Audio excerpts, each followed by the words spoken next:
الحمد لله وحده والصلاة والسلام على من لا نبي بعده أما بعد فأعوذ بالله من الشيطان الرجيم بسم الله الرحمن الرحيم سبحان الذي أسرى بعبده ليلا من المسجد الحرام إلى المسجد الأقصى الذي باركنا حوله لنريه من آياتنا إنه هو السميع البصير صدق الله العظيم قال النبي صلى الله عليه وسلم مررت على موسى ليلة أسري بي عند الكثيب الأحمر وهو قائم يصلي في قبري أو كما قال عليه الصلاة والسلام۔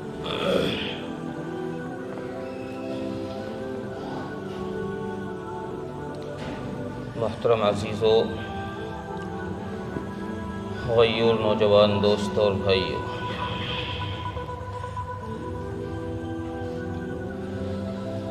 اللہ تبارک و تعالی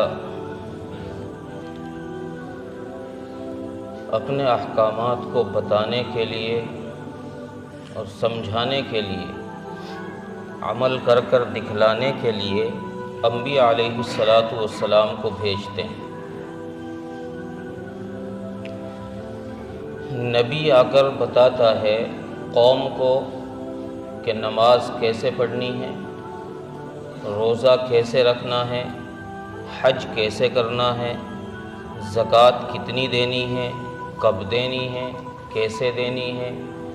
شریعت کے احکام آ کر انبیاء علیہ السلام بتاتے ہیں۔ گویا نبی خدا کا نمائندہ ہوتا ہے، اور جب بندہ کوئی نبوت کا دعویٰ کرتا ہے، یہ کہتا ہے کہ میں نبی ہوں، تو وہ اپنی نبوت پر کچھ دلیل بھی پیش کرتا ہے۔ یہ نہیں کہ ہر کوئی بندہ آئے اور کہہ دے میں نبی ہوں، کوئی پوچھے اس سے دلیل کیا ہے۔ تو اللہ تبارک و تعالی اپنے نبی کو نبوت کی دلیل دیتے ہیں، جس کا نام معجزہ ہوتا ہے۔ حضرت موسیٰ علیہ السلام نے آ کر اپنی قوم سے کہا میں اللہ کا نبی ہوں۔ قوم نے کہا ہم نہیں مانتے، دلیل بتاؤ۔ حضرت موسیٰ علیہ السلام نے اپنی عصا کو زمین پر ڈالا، سانپ بن گیا۔ قرآن خود اس دلیل کو پیش کرتا ہے، اور ایسا سانپ بنا کہ وہ سارے جادوگروں کے سانپوں کو نگل گیا۔ پھر ہاتھ لگایا، وہ واپس سے لکڑی بن گیا۔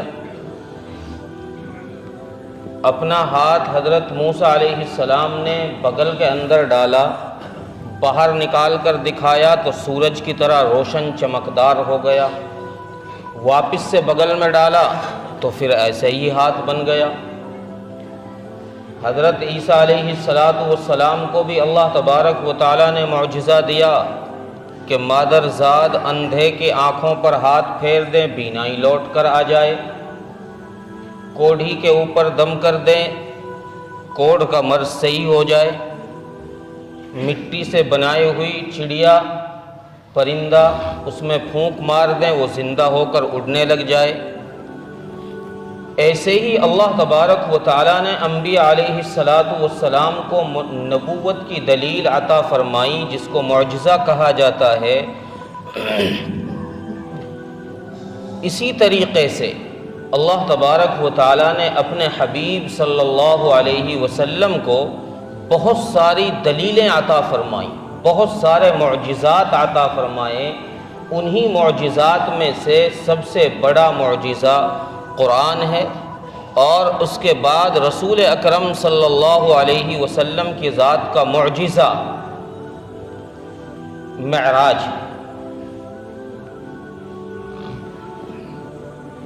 معراج کے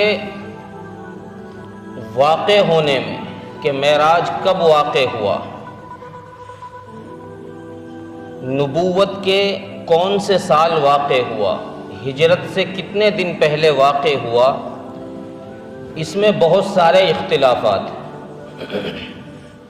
حضرت مولانا ادریس کاندھلوی رحمۃ اللہ علیہ نور اللہ مرقدہ نے اپنی کتاب کے اندر سیرت مصطفیٰ اس کے اندر وہ اختلافات ذکر کیے ہیں، اور کس مہینے میں ہوا اس میں بھی اختلاف ہے۔ بعض نے کہا ہے رجب میں ہوا، بعض نے شوال کہا ہے، بعض نے ربیع الاول کہا ہے، بعض نے رمضان کہا ہے۔ کس دن ہوا اس میں بھی اختلاف ہے، بعض نے جمعہ، بعض نے پیر، بعض نے جمعرات، تو ان میں مختلف اقوال ہیں۔ لیکن حافظ ابن حجر عسقلانی رحمۃ اللہ علیہ کا حوالہ دیتے ہوئے حضرت مولانا ادریس کاندھلوی رحمۃ اللہ علیہ نے راجح قول یہ بتایا ہے کہ ماہ رجب میں 27 رجب کو رسول اکرم صلی اللہ علیہ وسلم کا معراج کا واقعہ پیش آیا۔ مشہور و معروف قول یہی ہے۔ اب یہ معراج کا واقعہ کیوں پیش آیا، اس کی حکمتیں کیا ہیں، اور معراج یہ جسمانی ہوئی ہے یا روحانی معراج ہوئی؟ چونکہ امت کے اندر ایک طبقہ ایسا ہے جو یہ کہتا ہے کہ رسول اکرم صلی اللہ علیہ وسلم کو جسمانی معراج نہیں ہوئی، روحانی معراج ہوئی۔ روحانی معراج کہتے ہیں خواب کے اندر کہیں چلا جانا، اس کو روحانی معراج کہتے ہیں۔ لیکن اہل سنت والجماعت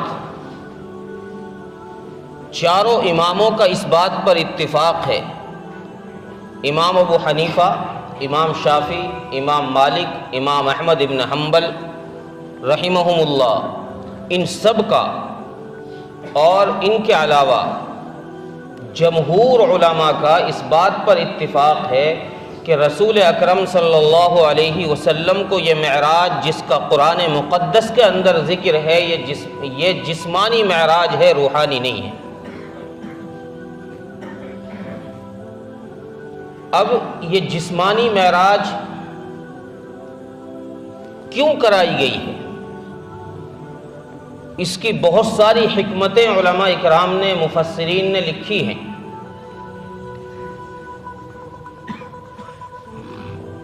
اور یہ جسمانی معراج ہے، اس پر بھی دلیلیں لکھی ہیں۔ پہلے میں اس جسمانی معراج کے جسمانی ہونے پر جو دلیل ہیں ان کا ذکر کر دیتا ہوں۔ قرآن مقدس میں اللہ تبارک و تعالیٰ نے جس سورت کے اندر 15ویں پارے کے اندر جو یہ واقعہ ذکر فرمایا ہے، تو وہاں اللہ تبارک و تعالیٰ لفظ لے کر آئے ہیں سبحان الذی اسری بعبدہ، کہ میں نے یہ سفر کرایا ہے اپنے بندے کو۔ اور عبد کا اطلاق روح پر نہیں ہوتا، جسم پر ہوتا ہے۔ عبد کہتے ہی اس کو ہیں جس کے اندر جسم ہو۔ اگر خالی روح ہو تو روح کو عبد ہی نہیں کہا جاتا، اس لیے قرآن کریم نے لفظ عبد لا کر اس بات کی طرف اشارہ کر دیا کہ یہ معراج کا سفر جسمانی ہوا ہے، روحانی نہیں ہوا۔ دوسری دلیل،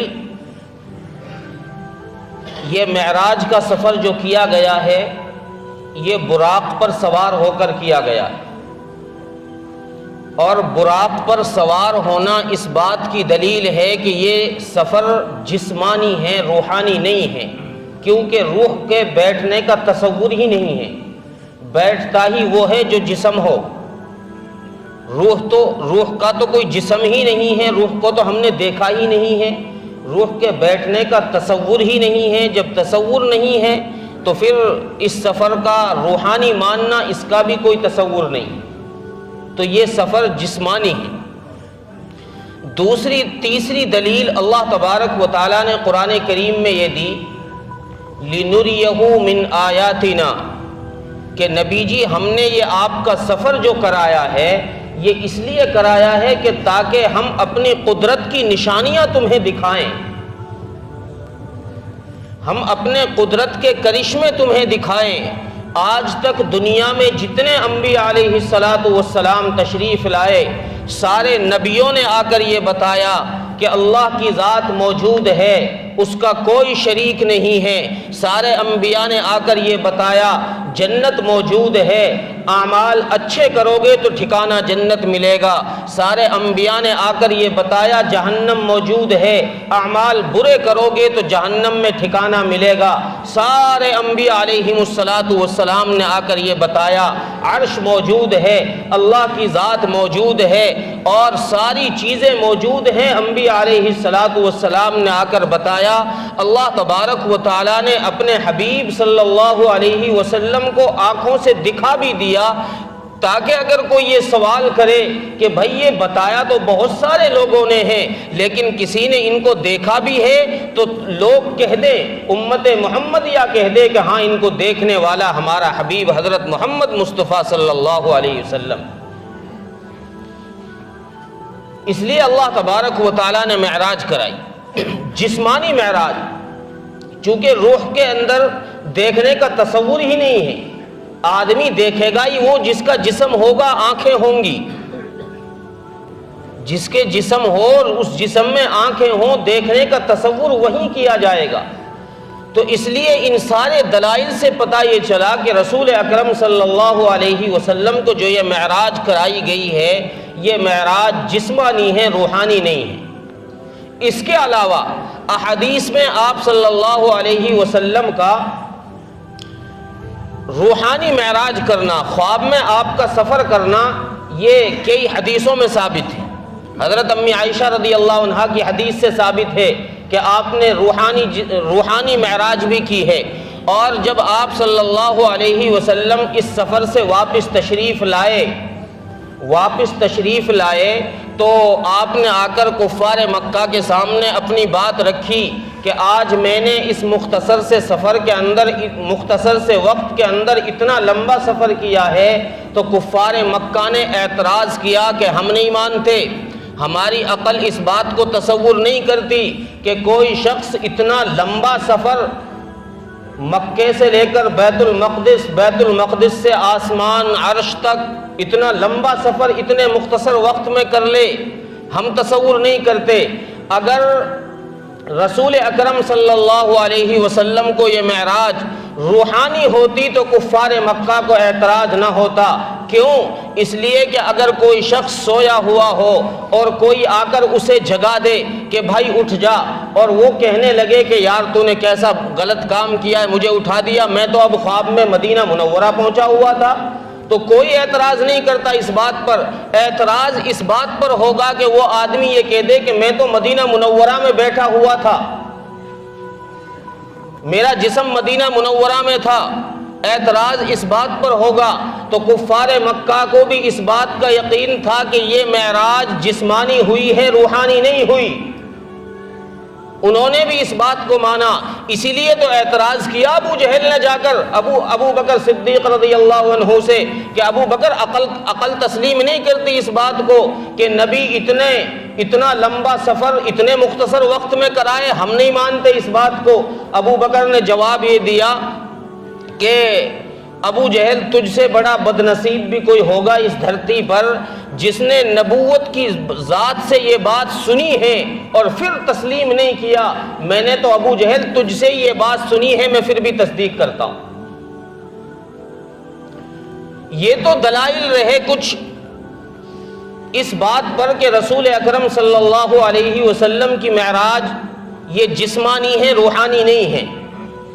اب رہی یہ بات کہ یہ معراج کرائی کیوں گئی ہے، اس کی حکمتیں علماء اکرام نے یہ لکھی ہیں کہ اللہ تبارک و تعالیٰ کے لیے رسول اکرم صلی اللہ علیہ وسلم نے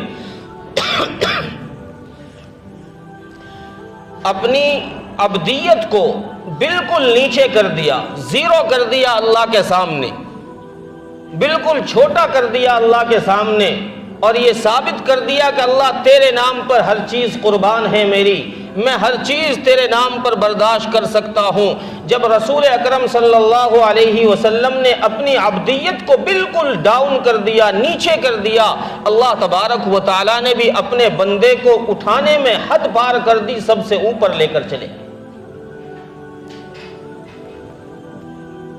اور چونکہ اس معراج والے سال کو حزن العام بھی کہا جاتا ہے، یہ غموں کا سال تھا۔ رسول اکرم صلی اللہ علیہ وسلم نے کتنے دکھ برداشت کیے ہیں، کتنی تکلیفیں برداشت کی ہیں۔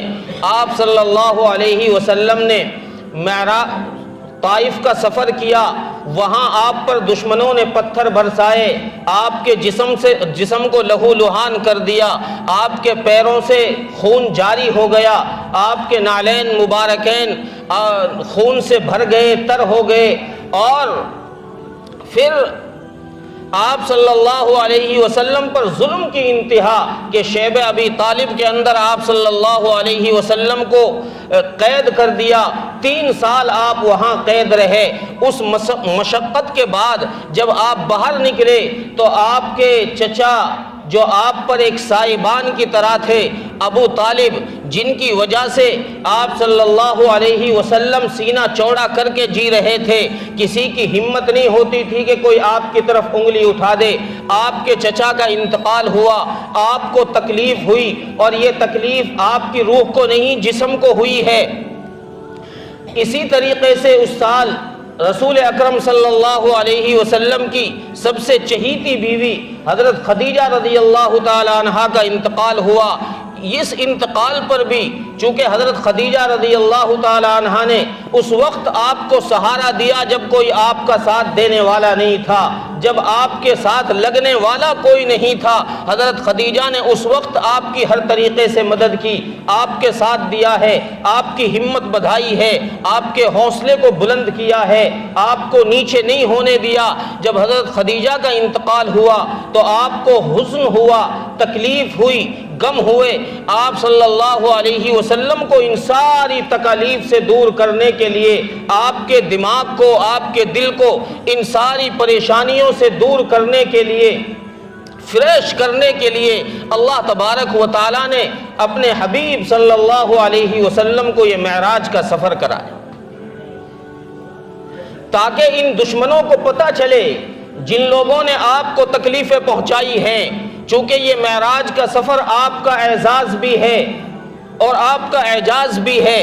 اعزاز اس لیے ہے کہ چونکہ جن لوگوں نے آپ کو تکلیف پہنچائی ہے، آپ کے جسم پر تکلیفیں پہنچائی ہیں، کبھی آپ سجدہ کرتے ہیں، آپ کی گردن پر اونٹ کی اوجھڑی لا کر ڈال دی جاتی ہے، آپ سفر پر نکلتے ہیں، آپ کی راہوں میں کانٹے بچھا دیے جاتے ہیں، آپ دعوت دینے کے لیے جاتے ہیں، لوگ لعنتیں بھیجتے ہیں، آپ کے گریوان کو پکڑتے ہیں، آپ کو برا بھلا کہتے ہیں، زبان سے گندے الفاظ نکالتے ہیں۔ جن لوگوں نے آپ کے جسم کو تکلیف دی ہے، اللہ تبارک و تعالیٰ نے اسی جسم کے ساتھ آپ کو معراج پر بلا کر ان لوگوں کے سامنے یہ ثابت کر دیا کہ میرا نبی اتنے اونچے مقام کا مالک ہے، جس کو تم ذلیل سمجھ رہے تھے، آج دیکھو اس کا مقام کہ ہم نے ان کو کتنی بلندیوں پر پہنچا دیا۔ اور اس معراج کے سفر کے اندر ایک حکمت یہ بھی لکھی ہے علماء اکرام نے کہ معراج کا سفر اللہ تبارک و تعالیٰ نے رات کے اندھیرے میں کرایا ہے، دن کے اجالے میں نہیں کرایا۔ اسرا بعبدہ لیلا من المسجد الحرام، رات کے اندر کرایا ہے، رات کے اندر اللہ اس سفر پر لے کر گئے ہیں اپنے نبی کو۔ اس کی وجہ کیا ہے؟ علماء اکرام نے وجہ یہ لکھی ہے کہ اگر دن کے اندر کرتے اگر آپ کا یہ سفر دن کے اندر کرایا جاتا تو دن کے اندر کرانے میں وہ مزہ نہیں تھا، چونکہ صحابہ اکرام رضوان اللہ علیہم اجمعین آپ کو اس سفر پر جاتا ہوا دیکھ لیتے، اور جب جاتا ہوا دیکھتے تو پھر تصدیق کرتے تو وہ مزے والی بات نہیں تھی، ایمان کے اندر وہ تازگی نہیں تھی۔ اللہ تبارک و تعالیٰ نے رات کے اندر سفر کرایا تاکہ اپنے بھی بیگانے بھی سب سوئے ہوئے ہوں، اس وقت میں آپ کو لے کر جاؤں، اور اس وقت واپسی کے بعد جب صحابہ اکرام میرے سفر کا تذکرہ سنیں تو تصدیق کریں۔ اس تصدیق میں جو لذت ہے وہ اس تصدیق میں لذت نہیں تھی جو تصدیق آنکھوں دیکھے ہوئی بات کی جاتی۔ اس رات کے سفر کی وجہ سے ہی تو حضرت ابو بکر صدیق رضی اللہ تعالی عنہ کو صدیق اکبر کا لقب ملا۔ تو رسول اکرم صلی اللہ علیہ وسلم کو اللہ تبارک و تعالیٰ نے جتنا بڑا اعزاز دیا ہے، اتنا بڑا اعزاز اس کائنات میں کسی کو نہیں دیا گیا۔ کیوں؟ اس کی وجہ علماء نے یہ لکھی ہے کہ اس کائنات میں جتنے انبیاء علیہ السلام تشریف لائے ہیں، جتنی تکلیفیں سارے انبیاء علیہ السلام کو دی گئی ہیں، ان سب سے زیادہ تکلیف حضرت محمد مصطفیٰ صلی اللہ علیہ وسلم کو دی گئی۔ جتنا آپ کو ستایا گیا، جتنے آپ کو تکلیفیں پہنچائی گئی، جتنے آپ کو دکھ پہنچائے گئے، جتنے آپ کو رنج پہنچائے گئے، اتنی تکلیفیں، اتنے دکھ، اتنے رنج کسی نبی کو نہیں پہنچائے گئے۔ جب کسی نبی کو اتنے تکلیفیں نہیں پہنچائی گئی، اللہ تبارک و تعالیٰ نے بھی اپنے حبیب کو بلندیاں عطا کرنے میں حد پار کر دی کہ نبی جی ہم نے اتنی بلندی بھی کسی نبی کو عطا نہیں کی۔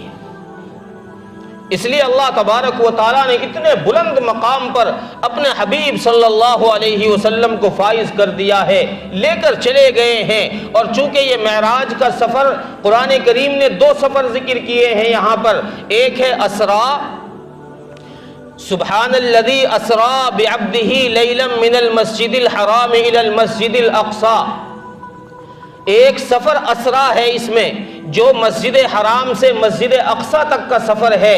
اس سفر کا نام ہے اسرا، یعنی زمین پر چلنے والا سفر۔ اس سے اوپر کا جو سفر ہے اس کا نام ہے معراج۔ دو سفر قرآن کریم نے یہاں ذکر فرمائے۔ ان دو سفروں میں پہلا سفر اسرا ہے جو مسجد حرام سے مسجد اقصی تک کا سفر ہے۔ اس سفر کے اندر بھی اللہ کے نبی صلی اللہ علیہ وسلم نے 5 جگہ اسٹاپ کیا ہے، اور ان 5 جگہ پر اللہ تبارک و تعالیٰ کی طرف سے جو رہبری کر رہے تھے حضرت جبرائیل علیہ السلام، انہوں نے آپ کو 5 جگہ رکا کر کے آپ سے فرمایا کہ یہاں 2 رکعت نماز پڑھتے چلیے، اور آپ نے ان 5 جگہ پر 2 رکعت نماز پڑھی ہے، اور پھر بیت المقدس میں امامت کرائی ہے انبیاء علیہ السلام کی۔ وہاں سے پھر آگے کا سفر معراج کا جو شروع ہوا ہے، اس سے بیچ میں ایک بات رسول اکرم صلی اللہ علیہ وسلم نے احادیث میں جو ذکر کی ہے، وہ فرمایا کہ میں ایک جگہ سے گزرا جہاں میں نے دیکھا کہ ایک سرخ ٹیلا ہے، مررت علی موسیٰ لیلۃ اسری بی عند الکثیب الاحمر وہو قائم یصلی فی قبری۔ صحیح مسلم کی حدیث ہے کہ میں نے حضرت رسول اکرم صلی اللہ علیہ وسلم فرماتے کہ میں ایک سرخ ٹیلے کے پاس سے گزرا، میری نظر وہاں پڑی، میں کیا دیکھتا ہوں اچانک کہ وہاں ایک قبر ہے جس میں حضرت موسیٰ علیہ السلام ہیں، اور وہ اپنی قبر میں کھڑے ہوئے نماز پڑھ رہے ہیں۔ اس بات سے، اس حدیث سے یہ ثابت ہوا کہ انبیاء علیہ السلام اپنی قبروں میں زندہ ہیں اور وہ نمازیں پڑھتے ہیں۔ انبیاء علیہ السلام اپنی قبروں میں زندہ ہیں اور وہ اپنی قبروں میں نماز پڑھتے ہیں۔ یہ صحیح مسلم کی حدیث ہے، اس سے یہ بات ثابت ہوئی۔ اور اس سفر میں رسول اکرم صلی اللہ علیہ وسلم نے جو 5 جگہ اسٹاپ کیا ہے، 5 جگہ آپ رکے ہیں، ان 5 جگہ پر آپ نے 2 رکعت نماز پڑھی ہے، جس سے یہ ثابت ہوا کہ اگر کسی لمبے سفر پر آپ نکل رہے ہو تو وہاں کم سے کم نماز 2 رکعت ہے، 1 رکعت کا تصور ہی نہیں، کم سے کم نماز 2 رکعت ہے۔ اگر کم سے کم نماز ایک رکعت ہوتی تو ان 5 میں سے کسی ایک آدھ جگہ پر رسول اکرم صلی اللہ علیہ وسلم ایک رکعت بھی پڑھتے. آپ نے ایک رکعت نماز کہیں نہیں پڑھی تو اس سے پتہ چلا کہ سب سے کم نماز وہ 2 رکعت ہے، 2 رکعت سے کم نماز نہیں ہے. انشاءاللہ آئندہ ہفتے میں معراج کے سفر کا واقعہ ذکر کی جائے. اللہ تعالیٰ عمل کی توفیق عطا فرمائے.